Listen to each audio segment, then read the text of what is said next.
एक तरकीब बल्गेरियाई लोककथा। सर्दियों के दिन थे, कड़ाके की सर्दी पड़ रही थी। एक दिन एक व्यापारी को किसी काम से अचानक शहर जाना पड़ा। वह अपने घोड़े पर सवार होकर चल दिया। सर्दी के मारे घोड़ा भी बहुत धीमी चाल से आगे बढ़ रहा था। इस तरह व्यापारी को शहर पहुंचते पहुंचते शाम हो गई। सर्दी से उसका और घोड़े का बुरा हाल था। व्यापारी ने सोचा, पहले कहीं आग से तापकर सर्दी दूर की जाए।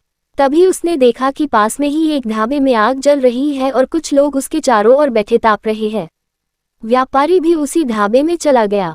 वहां अलाव के कारण काफी गर्माहट थी। उसे बहुत राहत महसूस हुई।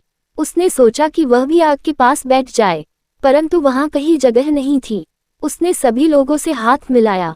सभी ने उससे हाथ मिलाया, परंतु वे उसी जगह जमे रहे और अपनी बातों में व्यस्त रहे। कोई भी अपनी जगह छोड़ना नहीं चाहता था। व्यापारी को मन ही मन क्रोध आया, परंतु वह कर ही क्या सकता था। उसने एक तरकीब सोची और होटल के मैनेजर को बुलाकर पूछा, खाने के लिए गर्म क्या क्या मिलेगा।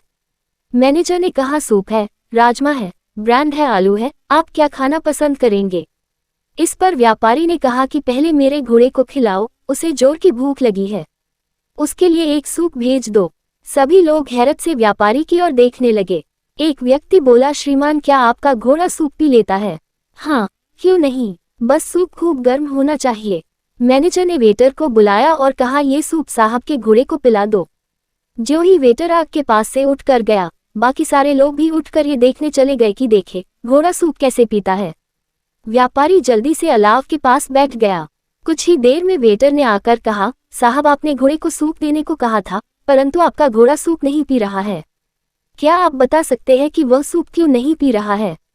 व्यापारी ने कहा, लगता है उसका सूप पीने का मन नहीं है। आप उसके लिए सूखे चने और ब्रेड भेज दीजिए और यह सूप मुझे दे दीजिए। सारे लोग वापस आ गए और व्यापारी बड़े मजे से अलाव के पास बैठकर गर्म सूप का आनंद लेने लगा।